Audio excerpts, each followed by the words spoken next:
July 20th, 1944, Wolf's Lair, Eastern Prussia. A briefcase sits beneath a heavy oak table inside a fortified military compound deep in the forests of Poland. Inside that briefcase are 2 kilograms of plastic explosive. A timer is already counting.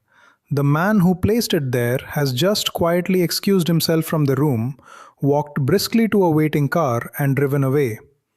Inside the room, Adolf Hitler is standing over a map of the Eastern Front, surrounded by 24 of his most senior military officers. They are discussing troop movements. They are talking about strategy. They have no idea. The clock hits 0. The explosion tears through the conference room like a thunderclap. Wood, glass, fire, smoke, bodies thrown across the room, windows shattered outward. The building itself partially collapses, and when the smoke begins to clear, Adolf Hitler is still standing, burned, shaken, his eardrums ruptured, his uniform shredded, but alive. The man who placed that briefcase, Colonel Klaus von Stauffenberg, is already boarding a plane back to Berlin, completely certain that the dictator is dead.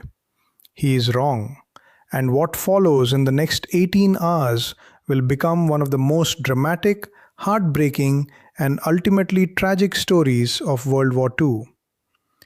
But this was not the first time someone had tried to kill Adolf Hitler. It was not the second. It was not even close to the 10th. Over the 12 years of the Third Reich, historians have documented more than 40 separate plots, conspiracies, and direct attempts on Hitler's life. From lone carpenters acting alone in the dark to senior Wehrmacht generals coordinating in secret. From British intelligence agents to German resistance fighters who risked everything and lost everything in the attempt. So how did one of the most hated men in history survive so many attempts on his life? And why, with so many people who wanted him dead, did not a single one of them succeed? To understand that, we have to go back. Not to 1944, not even to the war. We have to go back to 1939, to a small beer hall in Munich, to a night when history came within 13 minutes of going a completely different direction. Georg Elser was not a soldier. He was not a spy. He was not a general or a politician or a trained assassin. He was a carpenter from the small German town of Königsbronn. A quiet man, soft-spoken. He lived alone, played the zither in his spare time, and spent most of his evenings tinkering in workshops. His neighbors described him as ordinary, unremarkable, the kind of person nobody notices. But Georg Elser had been watching what was happening in Germany, and something inside him had broken. He had watched Hitler come to power. He had watched the persecution of Jewish Germans. He had watched the Nazi Party strip away rights, silence opposition, and prepare an entire nation for war. And unlike so many who looked away, Georg Elser made a decision. He was going to kill Adolf Hitler, alone, with his own hands. In the autumn of 1938, Elser began attending the annual Nazi commemoration ceremony at the Burger Bräukeller Beer Hall in Munich.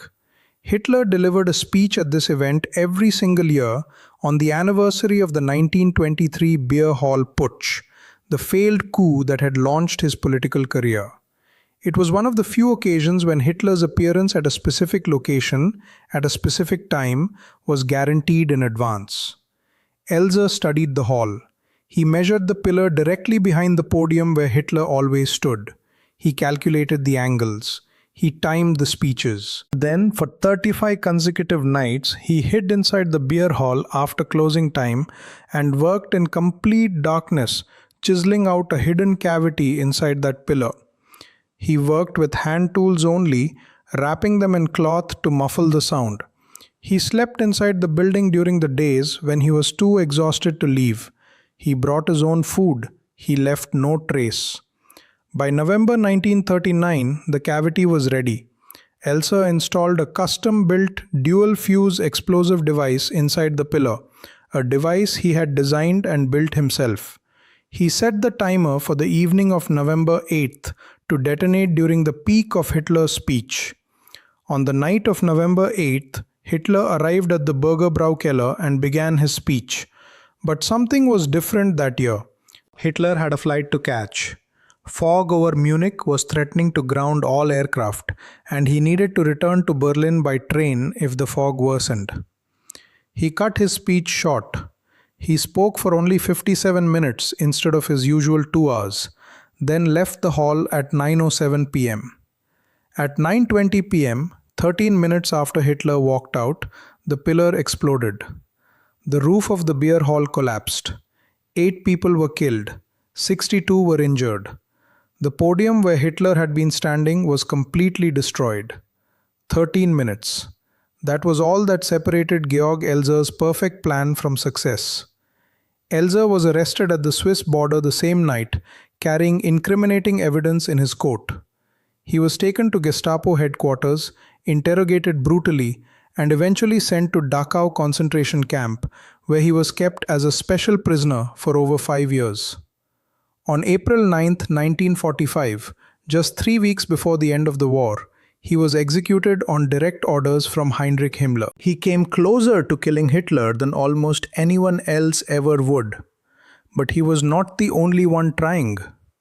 By the time Georg Elzer was sitting in Dachau, another group of men had been quietly forming in the shadows of the German military establishment. These were not outsiders. They were not ordinary citizens. They were Wehrmacht officers, some of the most powerful military commanders in the Third Reich, and they had come to believe that Adolf Hitler was going to destroy Germany. The German military resistance, what historians would later call the Schwarze Kapelle or the Black Orchestra, was not a single organization. It was a loose network of officers, diplomats, lawyers, and clergymen who had gradually grown horrified by Hitler's war crimes, his military decisions, and his apparent willingness to fight until Germany was reduced to rubble. They had no unified ideology. Some were conservatives, some were devout Christians, some had initially supported Hitler and only turned against him after witnessing atrocities on the Eastern Front. What they shared was a belief that Hitler had to be removed, and that Germany had to negotiate a peace with the Western Allies before the Soviet Union consumed the country entirely. The central figures in this network included men like General Ludwig Beck, the former chief of the German General Staff who had resigned in protest in 1938. Karl Friedrich Goerdeler, a former mayor of Leipzig who spent years traveling Europe in secret, desperately trying to convince British officials to support a coup. Hans Oster, a senior officer in the Abwehr, Germany's own military intelligence service, who had been leaking German military plans to the Dutch since 1939. And at the center of the operational planning, a man named Henning von Treschow. Treschow was a Prussian aristocrat, a career soldier, and by 1942, one of the key planners on the Eastern Front. He was also one of the most committed members of the resistance. He later said something that historians have never forgotten. He said that the assassination had to be attempted at any cost, even if it failed, because the German resistance needed to prove to the world and to history that not all Germans had accepted what their country was doing. Treschow spent months planning. His most ambitious early attempt came in March 1943. He arranged to have a package placed aboard Hitler's personal aircraft, disguised as 2 bottles of Cointreau liqueur, a gift for a fellow officer. Inside the package was a British-made bomb, a clam explosive device with a chemical time delay fuse. The package was loaded onto Hitler's plane. The trigger was activated. Hitler flew from Smolensk back to his headquarters at Rastenburg. The bomb did not go off. The chemical fuse had failed in the extreme cold of the aircraft's cargo hold. Treschow spent the next several hours in quiet panic. He sent a message to Berlin, casually asking to have the package returned, claiming there had been a mistake. The package was sent back. Treschow retrieved it, disarmed it, and destroyed the evidence. Nobody was ever the wiser. But Treschow did not give up. 1 week later, a fellow conspirator named Rudolf von Gersdorf volunteered for what can only be described as a suicide mission. He concealed 2 explosive devices in the pockets of his overcoat and planned to embrace Hitler during an inspection tour of a Soviet weapons exhibition in Berlin, detonating the bombs and killing them both. Hitler arrived at the exhibition. Gersdorf stood ready. But Hitler moved through the exhibition at extraordinary speed, barely pausing, as if sensing something was wrong. He was gone in less than 10 minutes. Gersdorf had set his fuses for 10 minutes minimum. He managed to find a bathroom and defuse the bombs before they detonated. He survived the war and lived until 1980. By 1944, the conspirators had become desperate. The war had turned catastrophically against Germany. The defeats at Stalingrad and Kursk had shattered the myth of German military invincibility. Allied forces had landed in Italy. The Eastern Front was collapsing. Even many of the officers who had hesitated to act were now convinced that every day the war continued meant more German deaths, more destruction, more crimes. And now there was a new figure at the center of the plot. Colonel Klaus Philipp Maria Schenk Graf von Stauffenberg. Stauffenberg was everything the resistance had been waiting for. He was young, 36 years old in 1944.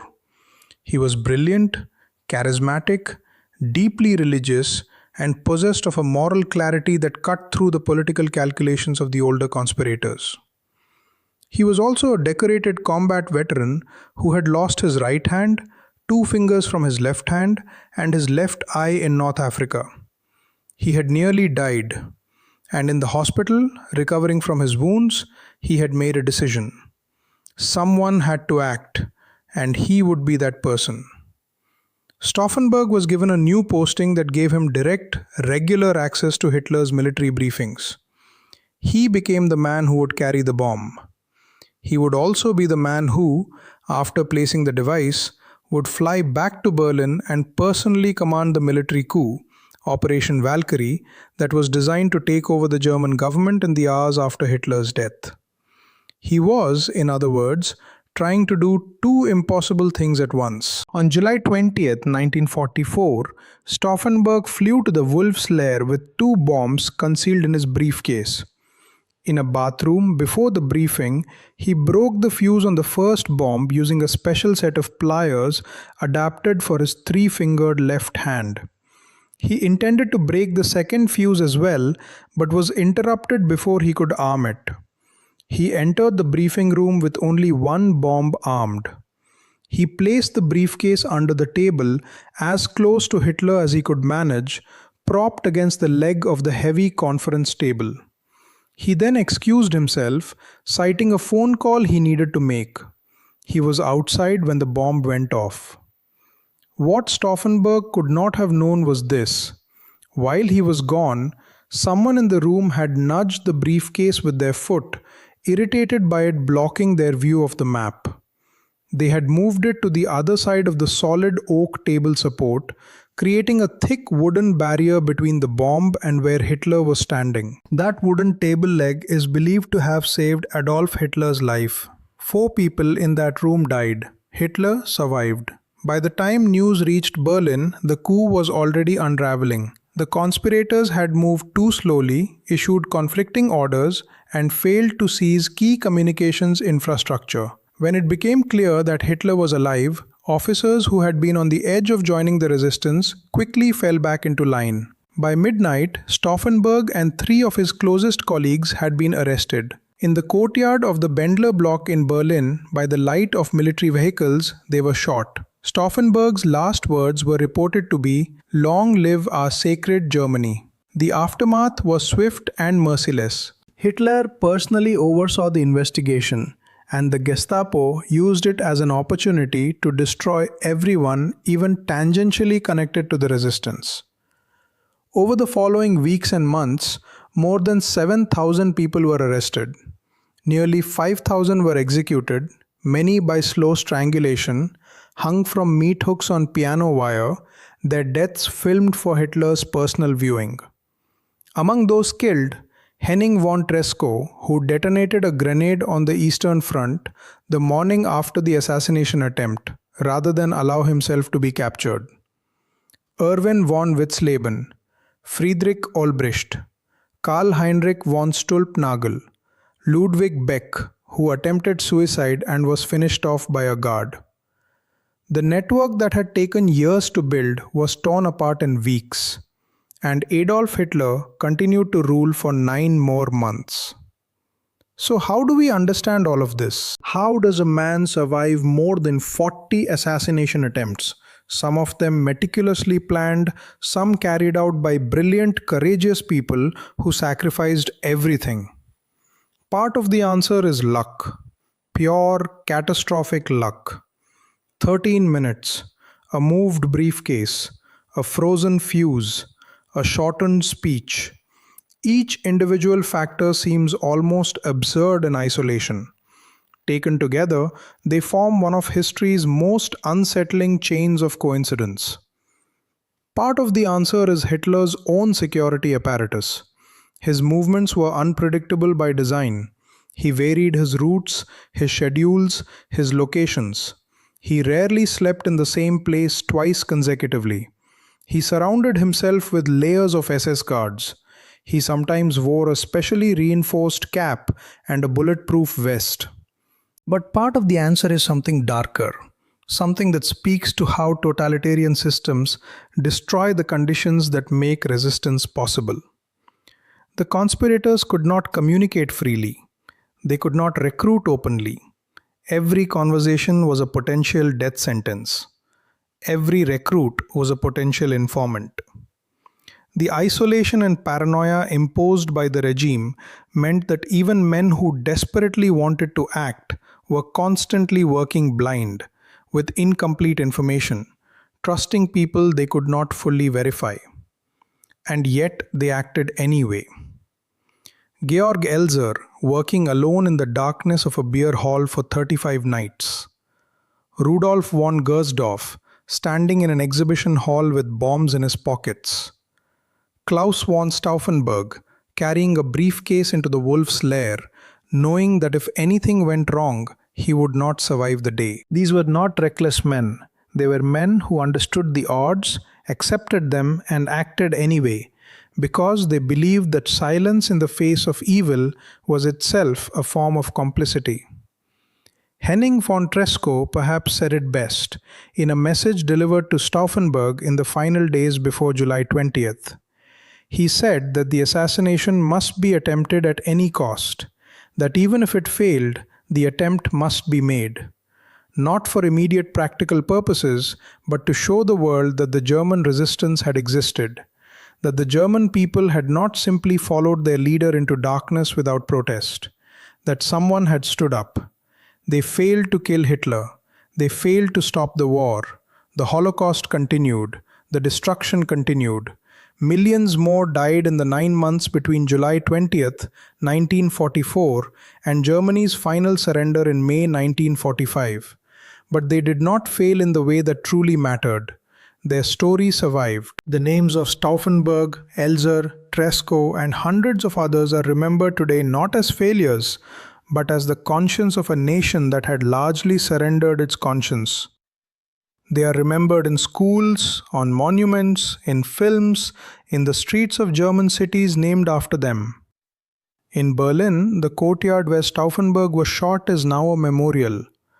Every year, on the night of July 20th, German military officers gather there in formal uniform and lay wreaths in the darkness. They come to remember the men who tried. They come to remember that resistance, even when it fails, is not meaningless. They come to remember that the question history always asks of ordinary people, "What did you do when you knew?" was answered by a handful of remarkable human beings with something more than silence. That is why this story still matters, not because they succeeded, but because they tried.